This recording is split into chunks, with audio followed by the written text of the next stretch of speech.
Good morning. Oh, I've got a stiff neck. Could be my throat chakra. So, I just thought I'd do a quick update. A lot of astrologers are commenting on the abundance of potent energies we are traversing this week. We have Sun in Scorpio, Moon in Aries. Fire.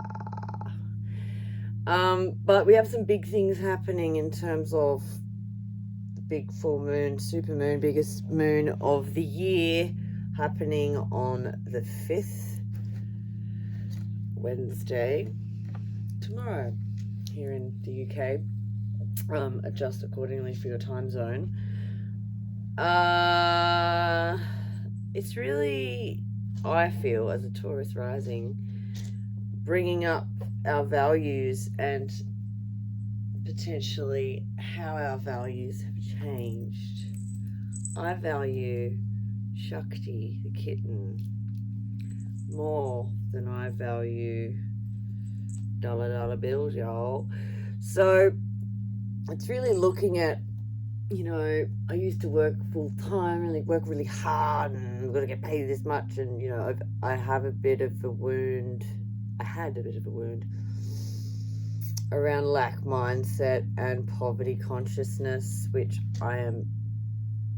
it's really hard when it's ingrained into you, but I'm letting go of. I've never felt more abundant in my life. But yes, Taurus, ruled by Venus, about comfort, about nice things, about the things, the creature comforts, the baths, the touch, rules the throat as well. So, singing could be good.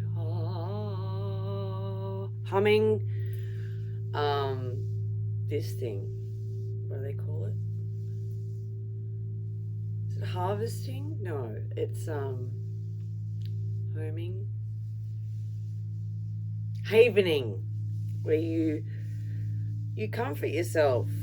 I may have done it on the channel before, I may not have, but if you're feeling like, whoa, this moon's big and I've got no money and everything's shit, just give yourself a bit of a stroke, especially if you're wearing velour, or your cat, or your dog, or your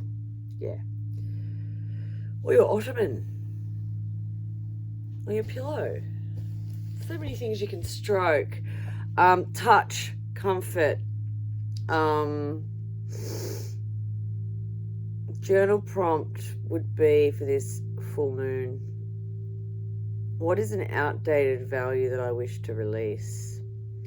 What is the dead weight that I'm wanting to leave behind? Because then, just post the full moon, we have Uranus, who has been enjoying its time in Gemini of recent times. I'm a Gemini, so I'm like, woo, let's go. It's going back into Taurus for a bit, just to do a final purge, a final sweeping up of any rigidity, any stubbornness, any I'm not going to budge on this. It's like, why not? Examine that. Examine, is that for my highest good to hold on to that? Possessions, hoarding, sort of reminds me of a Four of Pentacles energy, which is the guy with all the coins. It's like, I want all the coins. Yeah, so that's my astrology notes, albeit pretty scat and nonsensical. It might make sense to somebody.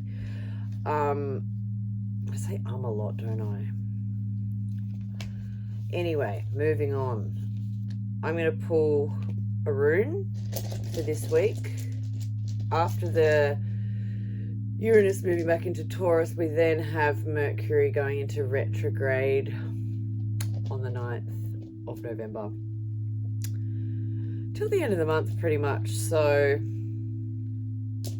lots of other aspects again that I'm not going to go too deeply into because it's too much happening. Do yourself a favor, go to AstroSeek, have a look at today's current planets. If you don't know anything about astrology, I strongly recommend you do Pam Gregory's introductory 2-video astrology course.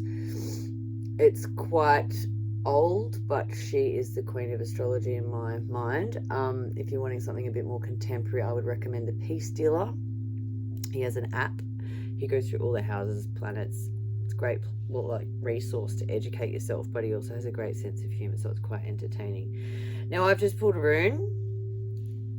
Is it Wunjo? I think it's Wunjo. I need to get better at my rune recognition.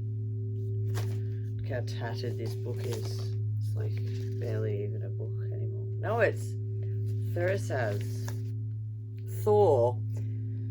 It's that guy. It's always like the Libra bump on the road. Thor, giant.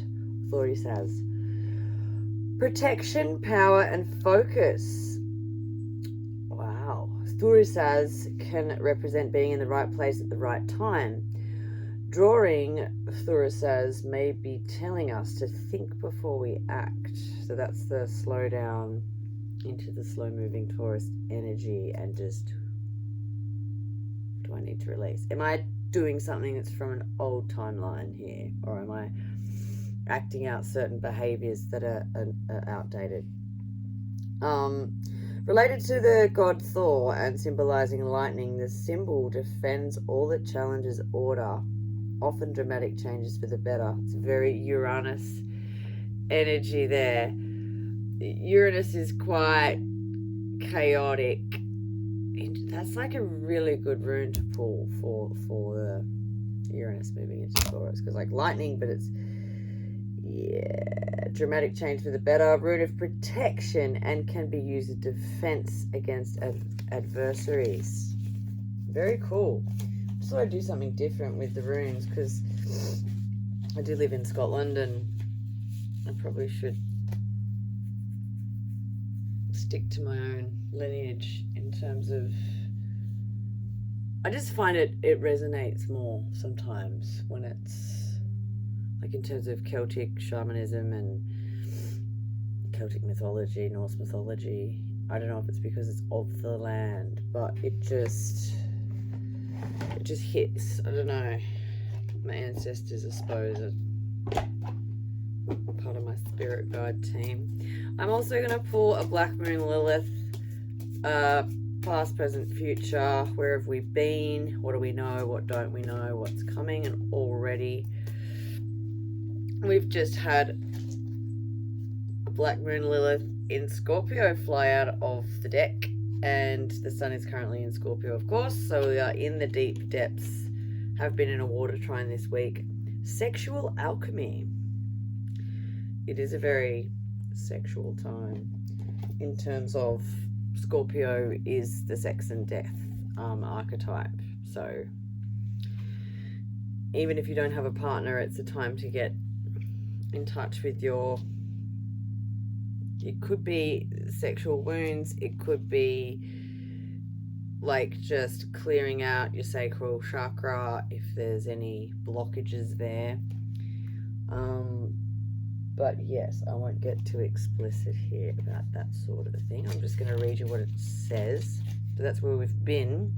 The oracle is calling for you to transform and heal your deeper shadow.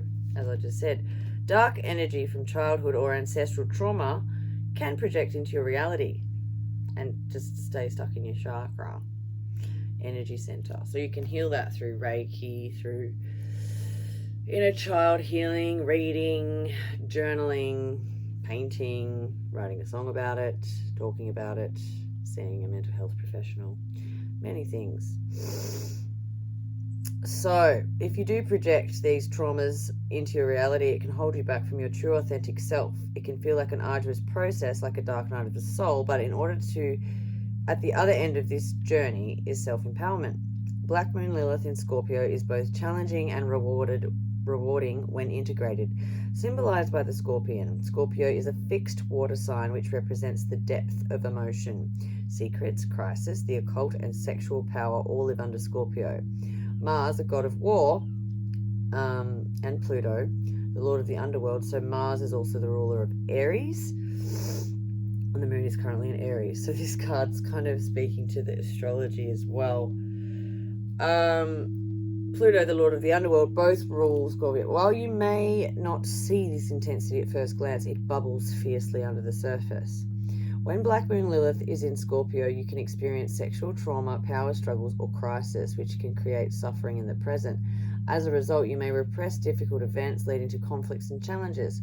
This can also affect your personal power, as you tend to give it away when others are not careful, or give it away to others when you are not careful.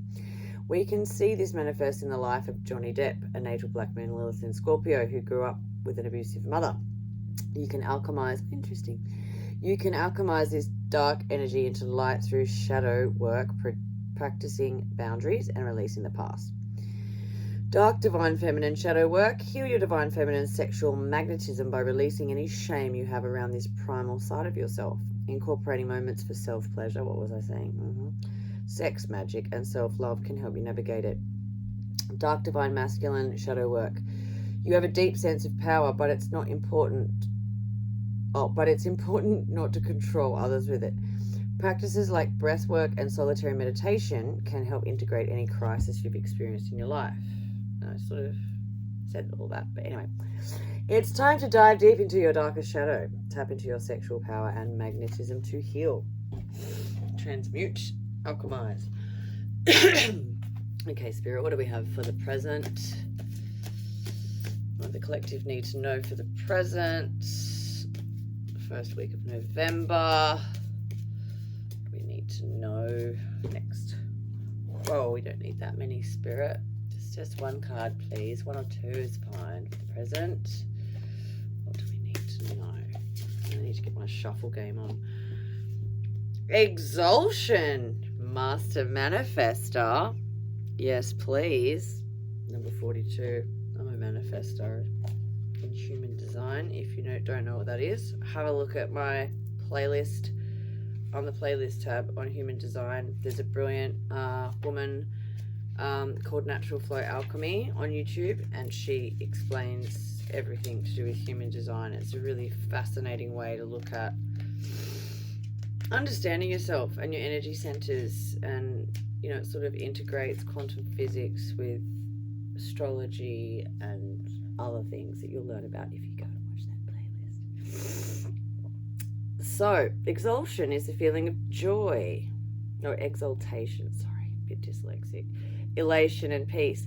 This phrase describes the Hermetic principle of correspondence, as above, so below, as within, so without. When you receive this card, it is a sign you are a master alchemist. You've transmuted darkness into light and are now using the power of your life force to bend your reality into your will. To explain this state of consciousness on an esoteric level, we can look at what exaltation means in astrology. This part of the metaphysical concept of essential dignities, which describes a condition of a planet based on the zodiac sign it's placed in. An exalted planet can express itself without limitation versus the opposite, the fall, which hinders its strength. For example, if the sun is exalted in the fire sign of Aries because it can thrive in this passionate energy, the sun is exalted, so it's like kind of like a power charge thing. Aries represents the individual and the self, so the sun can be itself there. In Aries' opposite sign, Libra, the sun is in its full position, creating a shadow around identity. Libra identifies itself through relationship with others, so if this is your placement, codependency can cause you to dim your light later in life. Watch out for that, guys. I've done that a bit. Exaltation phase, shadow work. Look at your birth chart to see if you have any exalted planets. Tapping into the power of these can help you during this phase of your journey. The exalted planets are Sun in Aries, Moon in Taurus, Mercury in Virgo, Venus in Pisces, Mars in Capricorn, Jupiter in Cancer, and Saturn in Libra. You are a master alchemist, seamlessly crafting the reality around you. How cool is that? All right, now, what do we have for the future? For the collective, please. What do the collective need to know, Spirit, for the future? give the next week or so what's going to help us and guide us as a collective with all of the mumbo jumbo going on. Black Moon Lilith in Taurus, which is what the full moon is in. You are worthy. So, as I was discussing, what a beautiful card. As I was discussing earlier, that is just stunning. I'm going to leave that out. It's just so beautiful. Taurus, ruled by Venus, very much about comforts, creature comforts, but also your self-worth and knowing your worth and giving yourself what you are worth, not settling for less in any circumstances. Perhaps you are frustrated over not being paid enough for your work, or you have a negative self-talk about your body because of external opinions. You may also feel tension around your worth and value in relationships. Now it's time to heal. Perfect. I could not have pulled a more perfect 3 cards for this week. When the Black Moon Lilith in Taurus Oracle card shows up, the universe wants you to alchemize the shadow holding you back from true abundance. Taurus exudes love, beauty, romance, relationships, money, the natural world, values, food, luxury, and abundance. When Black Moon Lilith is here, it can cast a shadow. Power struggles in these areas can come up in the life of someone with this in their natal chart. Marie Antoinette, the last queen of France before the French Revolution, had Black Moon Lilith in Taurus in her 11th house of society. That's fascinating. Her luxurious lifestyle was demonized by the French collective. Her apathy towards those suffering led to her downfall and execution with the rest of the monarchy. You can turn this dark feminine energy into empowering light. When you feel unlovable, incorporate positive affirmations. This will raise your frequency to attract the respectful treatment you deserve, along with that havening. Like, I am worthy of love. I am divinely supported by the universe because I'm worth it. Because I'm worth it. Dark divine feminine shadow work. Mirror work is extremely powerful for healing. I can attest to that. Your self-worth and for empowerment. In the morning, look in the mirror, have a conversation with yourself for as long as you need. Seems weird at first, and it feels weird at first, but when you do it and you look right into your eye and like visualize yourself speaking to your inner child, super powerful. I've done it before and like cried and been like, hello, I'm sorry. Sorry, me. Talk to your shadow and integrate it. Dark divine masculine shadow work. You are attracted to opulent energy and beauty, but you can also feel the need to dominate it. Careful for that. Judgment of others' wealth and worth can occur. Releasing your attachment to wealth is a powerful form of energetic alchemy. I need to do that. I mean, I do that, but sometimes I still go, it's not fair. I need this and I can't have this. It's like so material. Like, I have everything I need. I'm abundant. I've never felt so more abundant in my life, and I live paycheck to paycheck. I'm not like rolling in it by any means, but I'm rolling in love. Abundance is coming. Believe in your value in order to receive it. So it's like ask, believe, receive. Coming up to 18 minutes now. So be you, be true. Have a good week, guys. Please like, share, subscribe, all that jazz. And do check out the playlist tab. I'm still building it. I have a friend here from Australia at the moment, so I'm a bit busy. But I'm just trying to keep this chugging along. I now have 10 subscribers. And I don't need the validation of a number of subscribers. I just want to help as many people as possible on this journey that we are all on, called life. And I find that following the astrology, using divination tools like tarot, they're just tools. It's not witchcraft. It's not like, it's a tool to help you take what resonates and leave what does not. And if something jumps out at you, it might just remind you of something that you already know, that you just need reminded of. That's my perspective anyway. All right, have a nice day, a good week, and stay safe, everyone. Bye-bye.